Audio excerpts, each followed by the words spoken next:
How did you do that? I just clicked it. There you go. Okay. Let's do it again. Hold up. Okay. Hey guys, this is our second episode of our podcast, and where we talk about movies, and we have a very important guest with us, Jianna, Kristine, a producer and a mentor in movies. Hey, how are you doing? Good, how are you? Great. I'm doing amazing. So there's like multiple questions that I wanted to ask you. Okay. And you were my teacher for a while, and you're a very interesting person.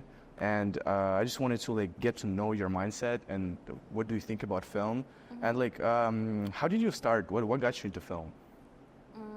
That's a big question. I got into filmmaking, I think like around middle school, and then I went to, in New York, you kind of like pick your major for high schools. I ended up going to Sinatra Film, and I think like, even though I went to school for film, I wasn't fully into it until I really started to notice that it was a way to kind of connect with the people around me, especially like my dad and my family. I think that like, even though they were super far removed from the world of movie making, it's still something that's like a pretty universal language, especially like my parents being like immigrants. I think like it was something where they saw themselves in films, and I was able to kind of like take what I learned from school as well as like things that I watched on my own, and I really enjoyed sharing that with them, and that kind of got me into like, oh, like how do I go about making stories like this? Yeah. Was there like a specific moment where you like maybe you watched some movie and like it kind of turned you into the film, or was there like a specific moment that you remember that, oh yeah, I want to do that, Yeah, I think that like my first set that I was on, it was for this like Oscar-nominated person. He was like someone from Germany, very like low-key, and like despite a lot of his success, he was super humble. He was working on this like tiny little short that he was funding out of his own pocket. And I loved how hectic it was. Maybe it's my personality, but like I don't like doing the same thing every single day. I think that that's like a big thing that I love about movie making. And also, again, being able to kind of like communicate with other people is something that I saw him do a lot on set that I really admired. Oh, that's interesting, because for me it was a little bit different experience. So the way I got into it, I just flew into America, and like at first I wanted to do like some sort of a visual effects for like Marvel, and I was like, oh my god, it's so sick. And then I just watched a movie called Fight Club, and I was like, it just like completely blew my mind. And after it, I just like, okay, so this is the thing that I want to do. You know what I mean?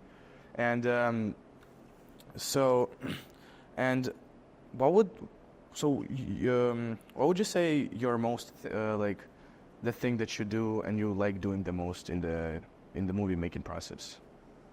Can I say two things? Yeah, sure. Okay.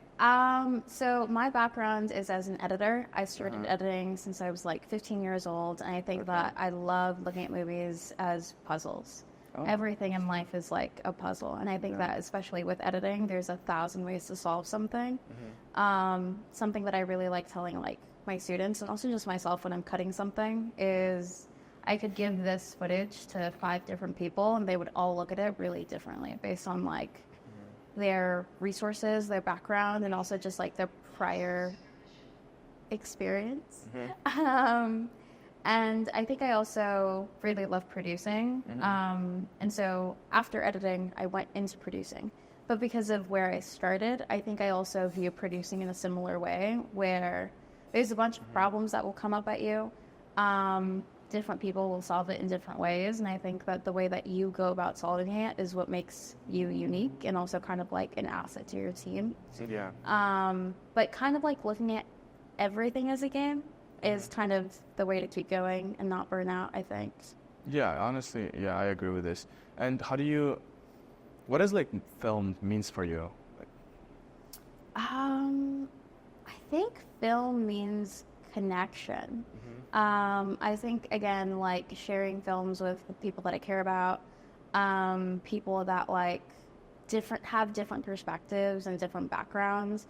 I think like I don't know. It's really interesting and really fun when you're able to take someone who might not be as empathetic towards one thing or might not be as open-minded to something, show them a film and actually watch them start to open up to like different ideas and different like cultures and backgrounds.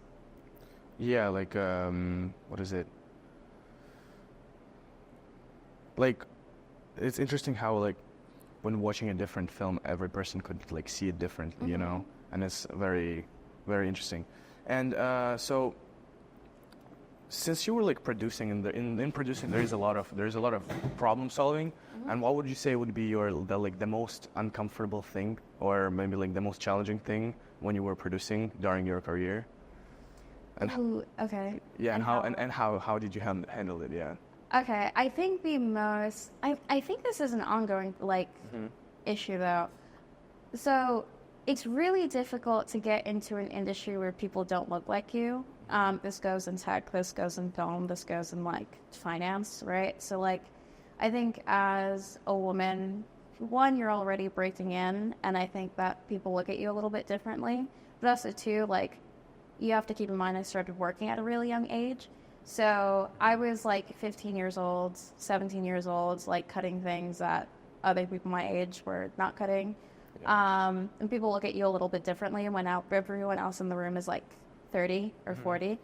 So I think that like really learning to, I think something that I had to learn and something I would say that like was the biggest issue is really learning to see where you're valued, really learning to see like, okay, what are my assets, and does the team that I have around me, do they care about them? Do they value them, and do they hold them near and dear? In the same way that like I view other people. It's like, okay, if I'm working with you, it's very much for a reason. It's because I admire you and I have, you know, admiration for your work and talent. Yeah. And what you bring to the table. And I think that also just like really talking about as a woman in the industry, making sure that like the environments that I was making, I don't think when you go into producing as a young age, I don't think you realize like there is a lot of responsibility thrust upon you, especially because you have like hiring power. I think that like really sitting back and reflecting was something that I had to do to make sure, okay, like, are the environments that I'm making ones that I'm proud of and ones that I want to work in and ones that like my fellow crew feels safe and comfortable in. And I think that like as you get older, you kind of learn how to weed out egos and how to weed out like toxic work spaces. You think it gave you like an advantage starting like from a young age? Yeah, absolutely. And how do you deal with it with the fact when you hiring a person who is like twice as old as you, for example, and how does this like, is there some sort of a tension or like, is there some sort of how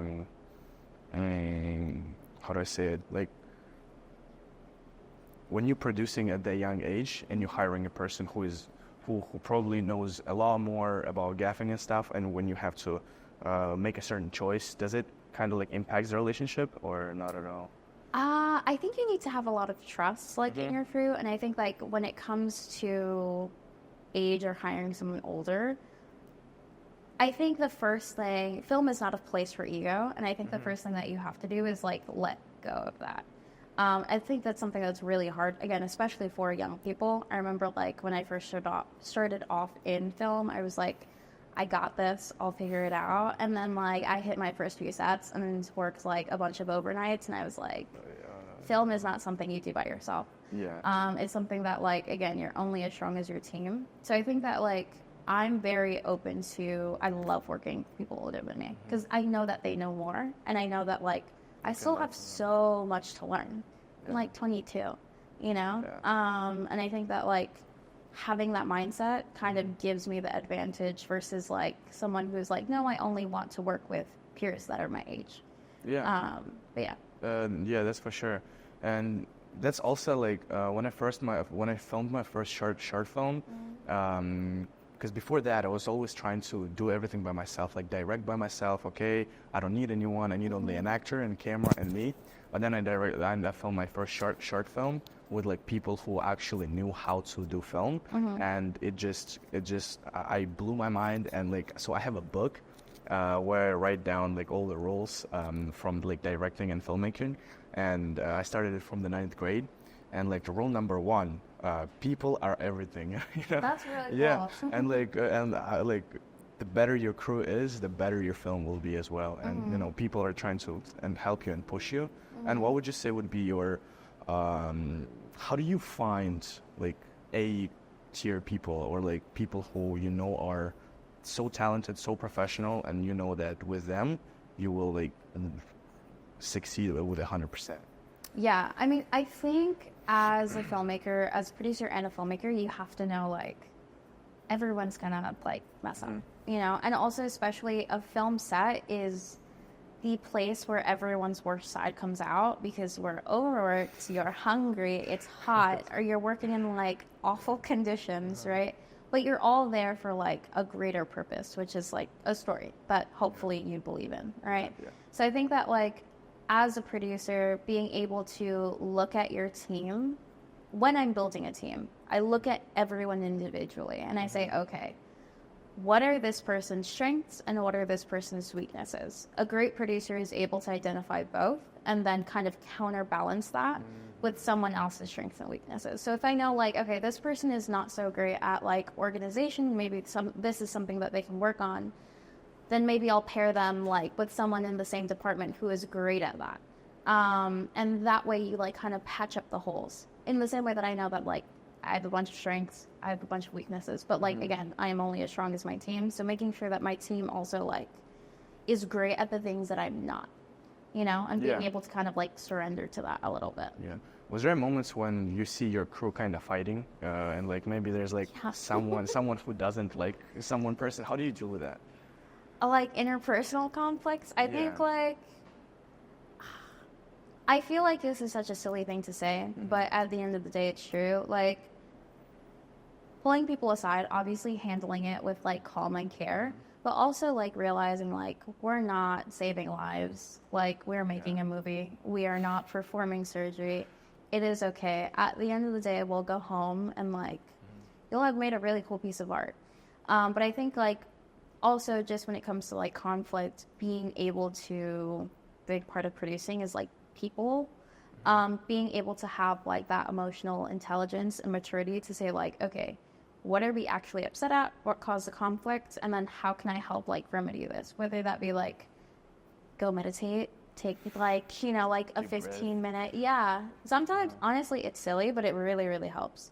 But yeah, just being able to like work through it together instead of like against one another. There was something on my mind. I forgot. Oh my God. Slow. Oh, so for example, if there is like a young producers that are in this room watching this, what would be your advice to them? How can they kind of improve their careers and start their journey? I think that like my biggest advice is always you need to believe in yourself before you ask anyone else to believe in you. I think a lot of like my early career was like banking on other people to see like, I hope they see like I actually want to do this, or I hope they see like the talent.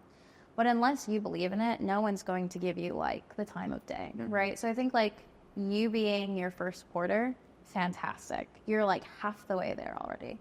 And I think just like being okay with looking kind of silly sometimes. Like for projects, I've had to go door to door for like a location. And that's just like a part of the job. I have to be okay with looking stupid in order for like my project to kind of soar, right?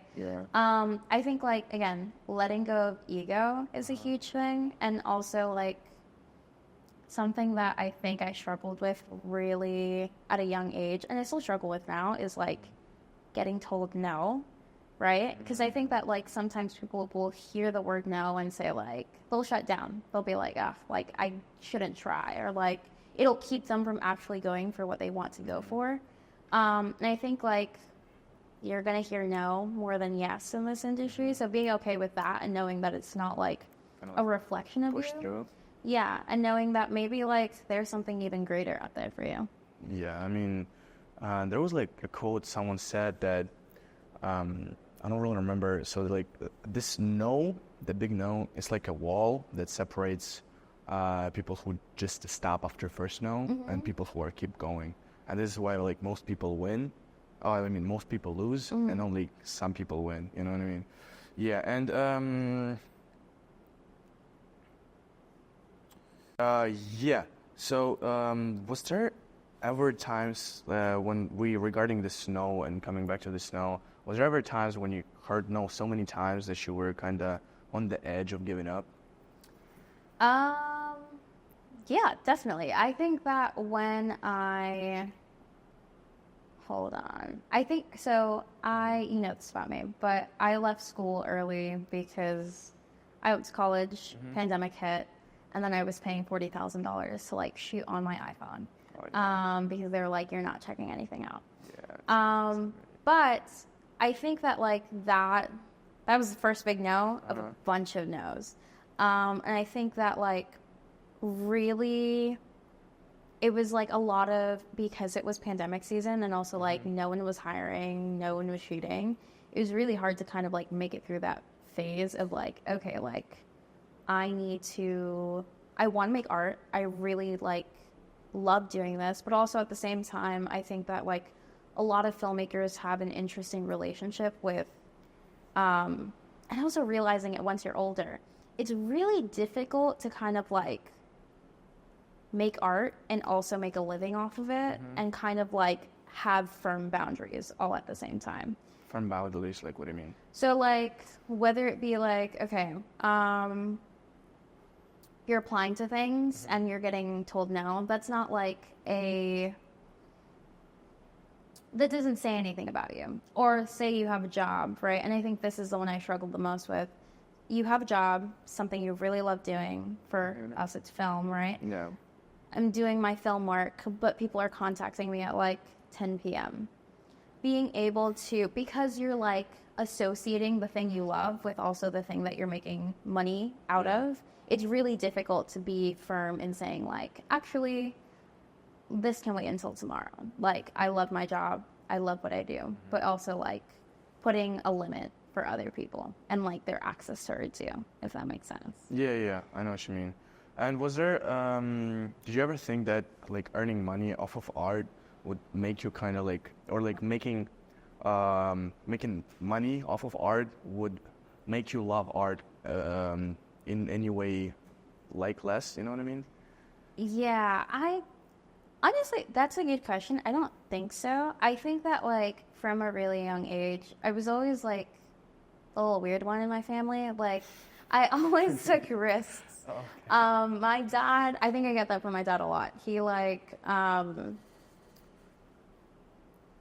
came across the border like 2 different times for the fun of it. Like that is the kind of person that man is. And so I think like from a young age, I saw like art as this kind of like, again, expression and connection. And it's something that I wanted to try in like every single form and something I think I got to try in every form. So like I did visual art, I did writing for a while, and then I came upon filmmaking. And I think that like because it was so rooted in the love for it, that even though now it's like, okay, we're making money off of it and it's like a monetary thing, it's not something that I love any less because it like the base of it is like this admiration for expression and connection. I think as long as you keep like your why alive, you're gonna be okay, you know? Yeah. Do you think you need like some sort of a routine in order to? I know you said you don't like routines and you like this hectic, but do you think there is like a way in getting? I mean, how do I say it? Because the way I see it, I think that there should be like some sort of a routine. You know what I mean? For example, in order to like acquire certain skills, right? Oh yeah. Yeah. So, okay, yeah.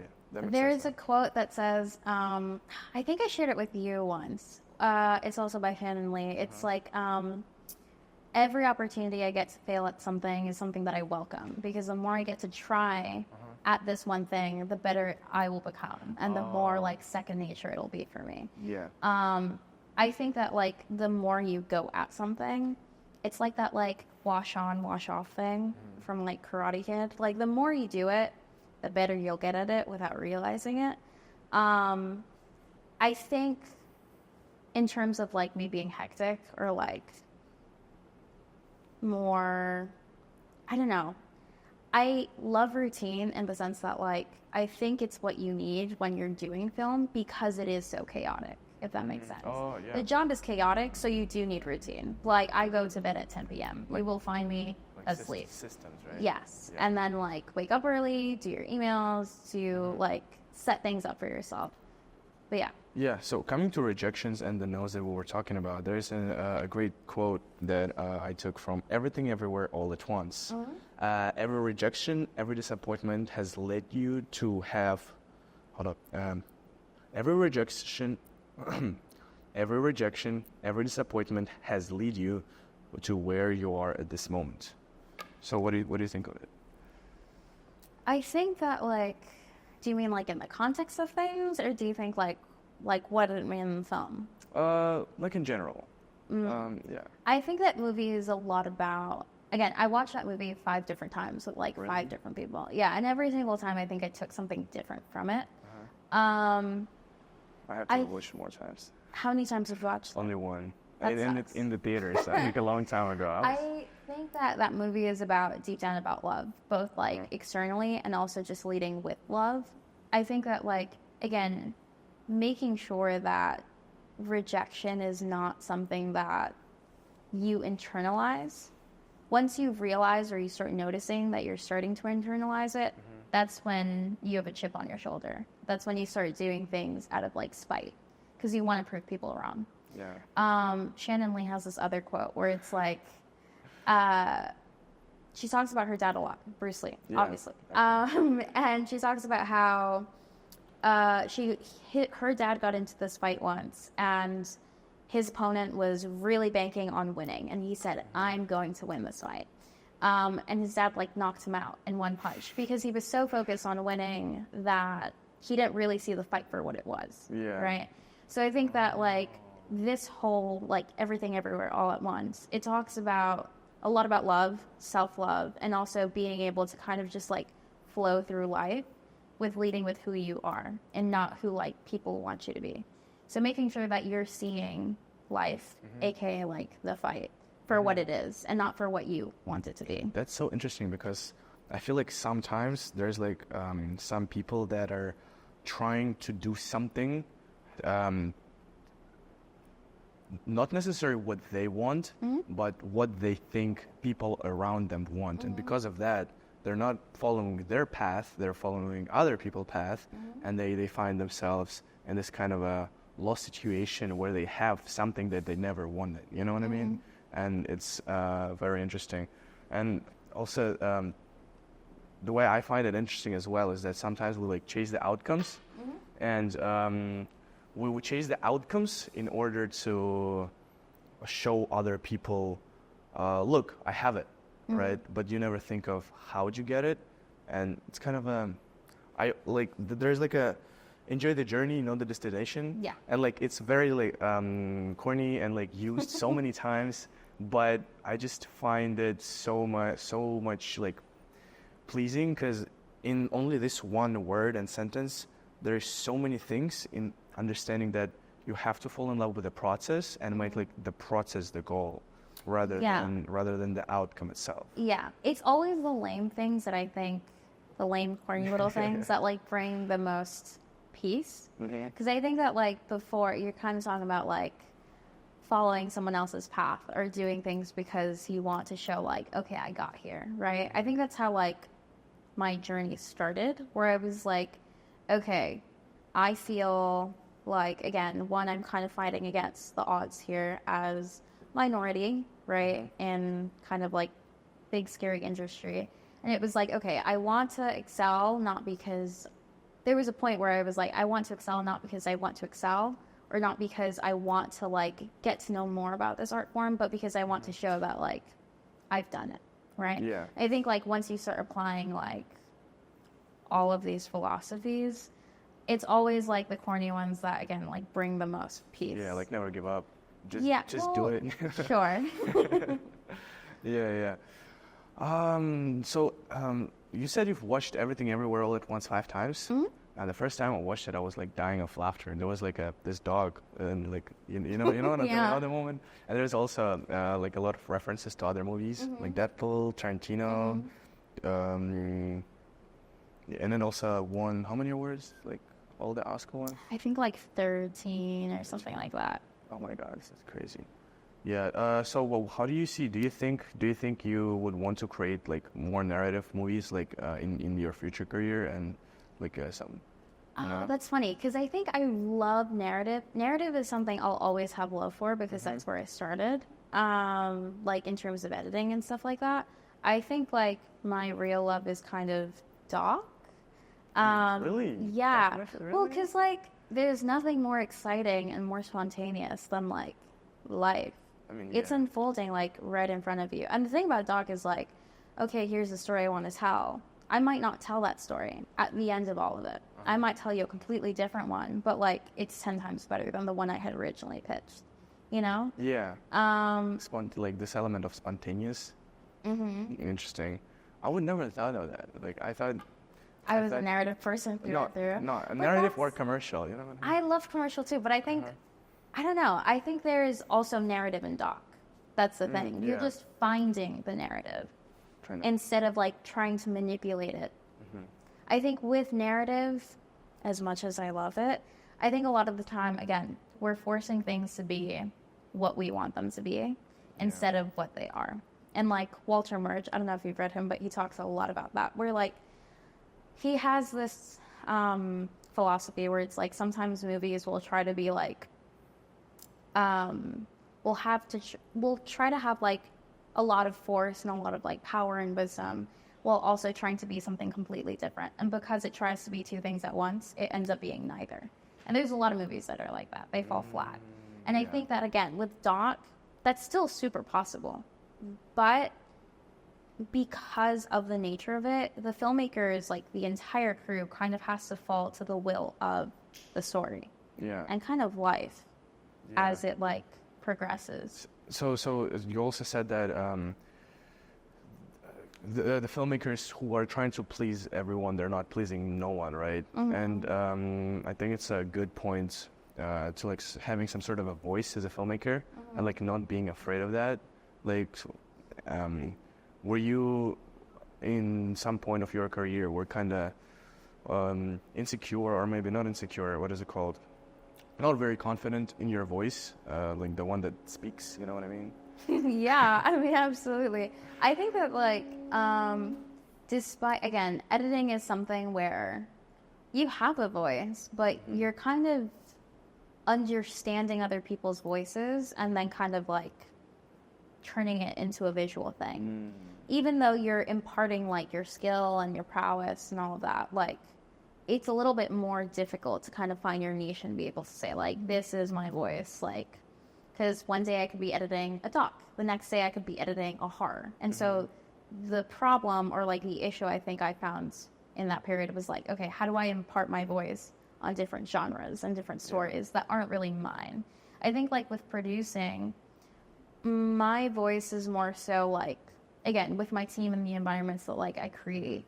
And I think like making sure that like they're equal, they're representative of like, again, communities that we currently live in and like see.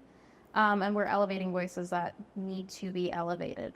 But I think that like, I don't know, I was a really like shy and meek kid. I was in a classroom, did not talk for like a long time. And I think like it took, again, being put in the position of, okay, you're producing now.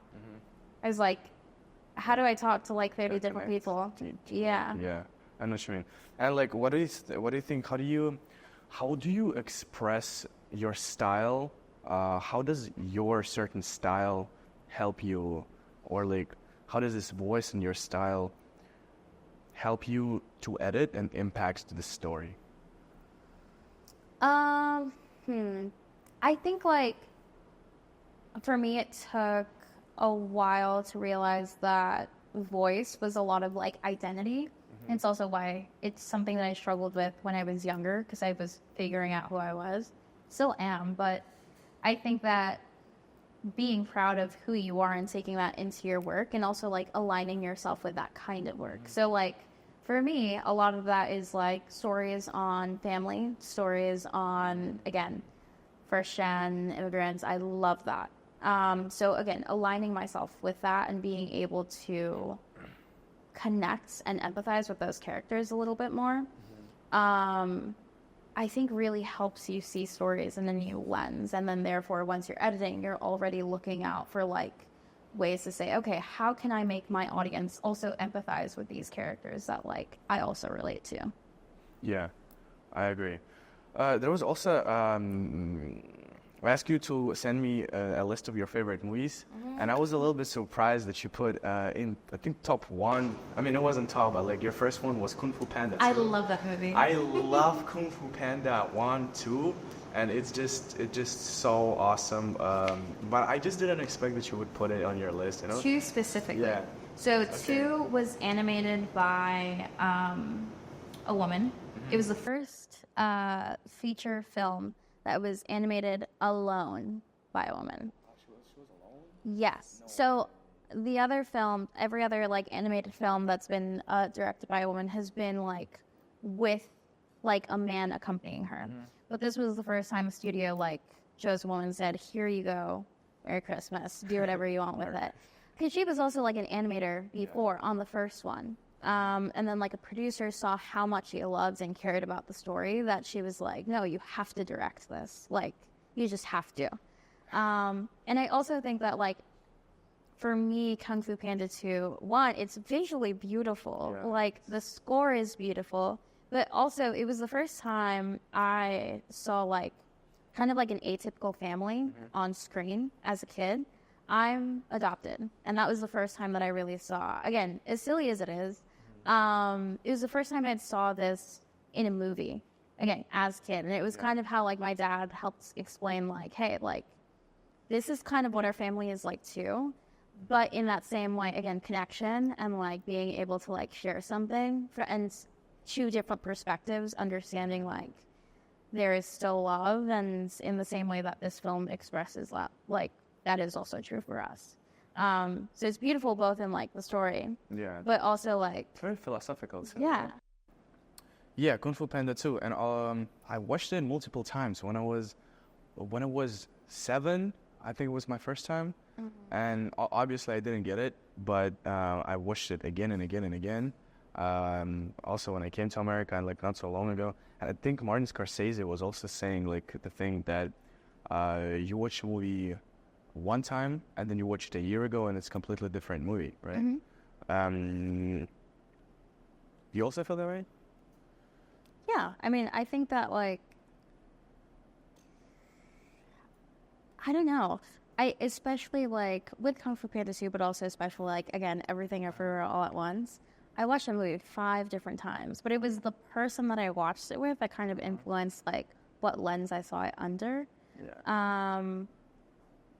It's still like the same undertone of love, which I think that like it's kind of what the filmmakers intended, but like I saw it with like, you know, friends, and then I thought about like them and like the film in that context, and then I thought about like I watched it with like my mom, and that gave like a completely new spin to it.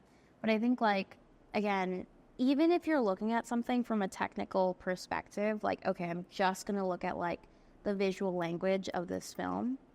If you watch anything, a good movie is something that you'll catch like different things on, like even like 4 watches in. Yeah. What was the like the thing that because Everything Everywhere All at Once is like such an interesting movie. It's like the most, I think it's the most unique movie that there is. Because when I finished watching it, I was so kind of like oversaturated with emotions. I didn't know what to feel. It was like what did I just watch? You know what I mean? How did you feel after like watching it like a third, fourth, and fifth I like time? cried every time. Really? Yeah. That's funny. Yeah. That's interesting. Yeah.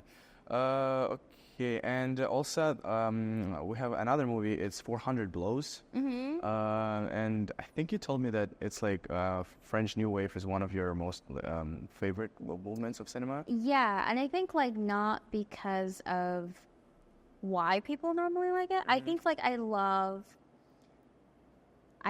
rebellion, like in every single form. And I think like art is the biggest way to rebel. But I think that like the French New Wave is such a good example of just artists kind of coming together and kind of rebelling against what people consider like good. So I think you might know history, but like not way back when, but like in the 60s, in France, the government kind of would give kind of like these grants to filmmakers and directors. But they always kind of wanted to play it safe, so they would go with the same directors who would kind of make the same stories over and over and over again. And there was like a little group of filmmakers who were like, no, like we want to make something different. We want to like make things that are practical.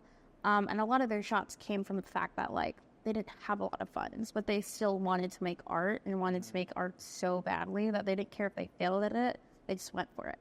And I think like that's why I love the 400 Blows so much. I think like the story is also a lot about that. It follows like Antoine Doinel, who reminds me a lot of my dad. He's just like a troublemaker, and like life just is not his best friend. And I think that like despite that, he is still really true to himself. And even though he's like causing havoc, like he's living as authentically as humanly possible. And I think like, I don't know, both that and the French New Wave have that in common. And I think that's so special. Yeah. And so seeing back like French Wave movies, and obviously it's I watched it. It was very cool. It was really interesting. I really liked it. And there's like a lot of things. As a producer, do you think you need a big budget to film a great movie? No. Okay. Yeah, that's what I was. I disagree with that. I think that if you I told my friend this recently. I was like, if I ever get to the point where I'm saying I can't make something good because I don't have money, please like knock me out or something. Like, because I think that again, everyone starts somewhere, and usually that is from like the very bottom with no money, because a lot of people get into this from a young age, you know, or they're using their own money to like fund their passion for films. And if you're banking on just like one day a corporation will come and save me and give me all the funds that I need to make the perfect movie that, you know, everyone wants to see, that's not going to happen. Yeah. I think like even when you get to that level, unfortunately, like corporations are going to be corporations, and like they're going to also want their own like demands, and like they're going to want to fund things that are kind of like the French government are safe and will give profit. It's also, I think that in order to film a great movie with a big budget, you also need to be able to film a great movie with no budget. Yeah. Because you kind of have to also like grow there. Because if someone would came up to you and gave you like $100 million and said film a movie, I don't think it would have been, you know, that easily, even with those kind of money, because you also you need to as well like acquire the skills that come along the way creating like low budget movies, you know, and all these things. And do you think when the budget is lower, is it less stressful or more stressful, or is it? I mean, like as a producer, I always want more money. Not to sound like going for it, but I think like, okay, yeah, I have more money, it's less stressful, but like I feel like every producer, you could have like $1 million and you're still gonna be like, I wish we had more, you know. But I think that like again, the best producers are like, great, we have $5,000, what can we do with it? And like not cutting corners, like being able to say like, okay, like we made a product that we are proud of. Again, I think that if you are going into filmmaking with like this idea of like, oh, when I like start getting offers that are like, okay, you have $1 million, that's when I'll start making cool things. I think like those are the filmmakers that tend to only, they make films that look cool, but they don't have any substance. Like, they don't make me feel anything. I watch like action movies all the time and I'm like, great. Cool. My life has not changed and I've wasted 2 hours of it. Like, Shit. Like, what is it? The new with Vin Diesel about family movie. yeah. It's like what, Every like Kevin 12, Hart movie 13? is also like that. Yeah, it's like there's like, okay, I haven't watched the whole thing, but there's so many like videos that are roasting those movies and like how he like jumps off the tank Yeah. and like flies away, and there's like 12. So there's 12 feature films that are like 2 or 2.5 hours, and I think they're making a show. Another Oh. one with Vin Diesel, you know, it's just like, Love oh, that. man. Yeah, and then we see what's his name? Oh my God, forgive me, guys. You know, Apocalypse Today. I forgot. Yeah. Who's director? The You name? mean Apocalypse Now? Yeah.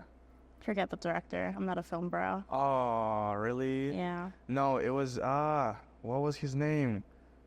I should know this though. Yeah. If Jacob Siebel watches this, I will be getting fired. I don't think I watched Apocalypse Now. I've heard a ton of it. But so he's a very famous director, and he puts 100% of his money to produce like this new film. And like, you know, it's very cool how most of the directors, they like give me some money and ask for studios like Tarantino. He's like, he has HBO Max, and then he has like Disney, and he's like kind of picking one. And then there's another director who truly wants to express his voice. He's putting his own money on the table to produce it. I mean, Scorsese did that too. I think with The Irishman, no one wanted to make it because who the hell is going to fund like a 3-hour-long movie? Oh yeah. He was like, no, I'm going to make it, and I'm going to make it the way I want to. That's very, like, I think that's powerful. That's really cool. Yeah. Well, so there was also, regarding the Scorsese, when we were in Kaufman at the training, there was people who were working with Scorsese, and they told us some story. What happened was that they were shooting, we were setting up the shot. They were doing the slate, right? Okay, and they're waiting for action. They're looking around, and like, where's Martin? Where's Martin? And then AD says, that's a cut. Martin went to take a nap. Oh, yeah. Yeah, and she was like napping for like 2 or 3 hours. I think it was very funny. Yeah, there was something else I wanted to talk about. Wow.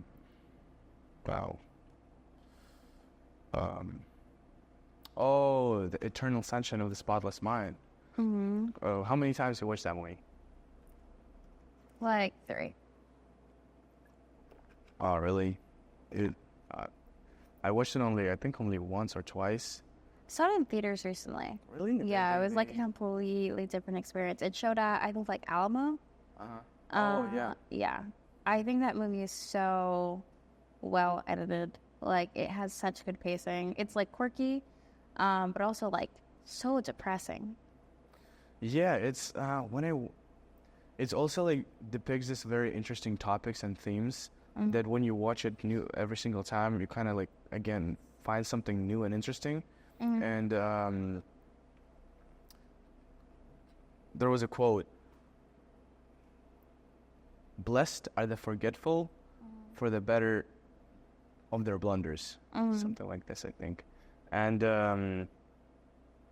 how do you interpret it? What do you? I mean, I hope I don't forget things. Like, Okay. I don't know, memory, I think is something really precious to me. But I think that, like, in terms of the film, like, I don't know, man. I think that movie hits really, it strikes a lot of chords because it's like, it's a drama. It deals with a lot of like heartbreak.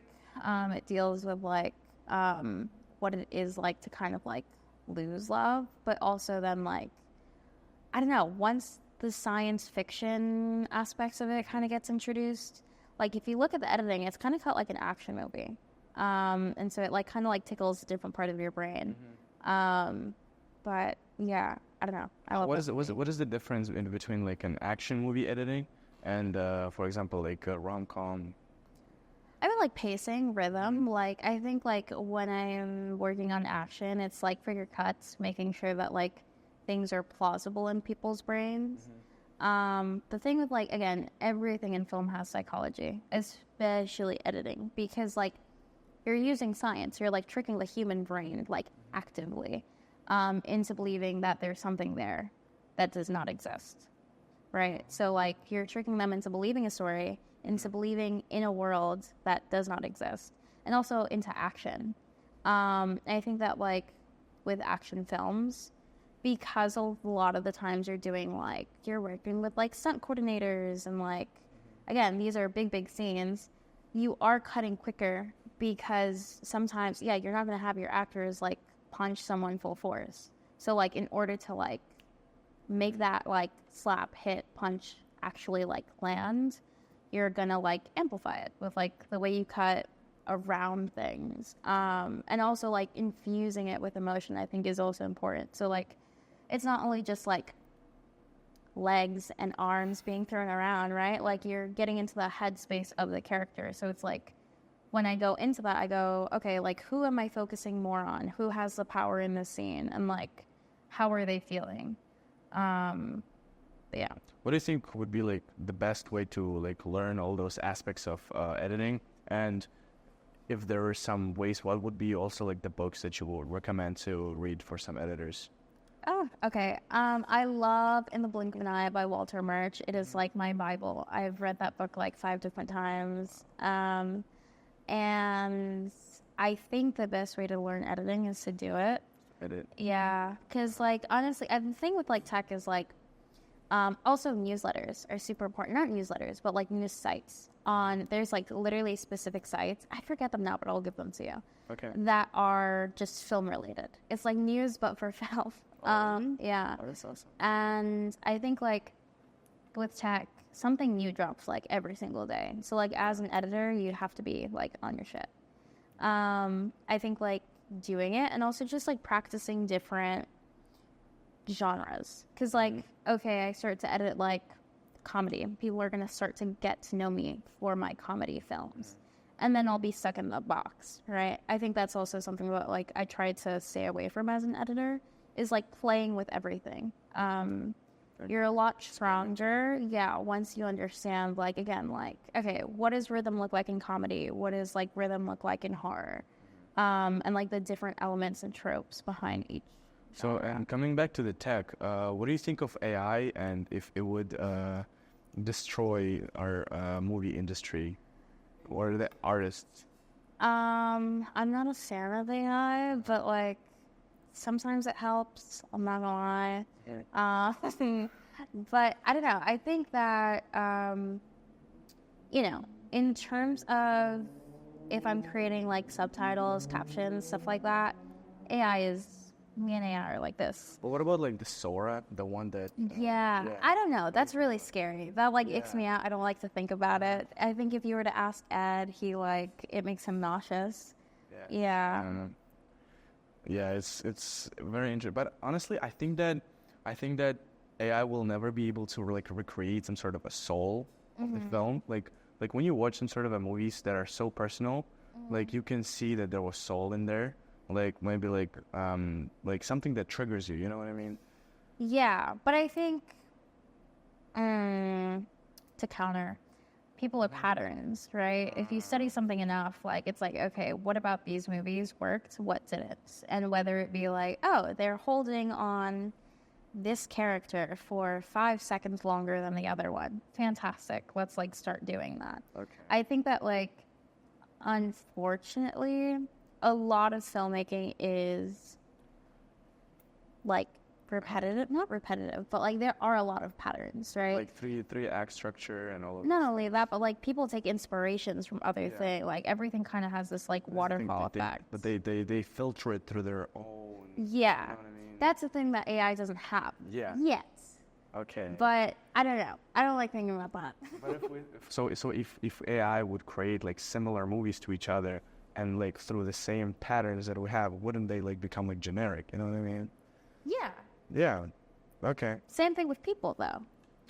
if you were to make a really cool movie and I was like, damn, that's a good movie, I want to make something exactly like that.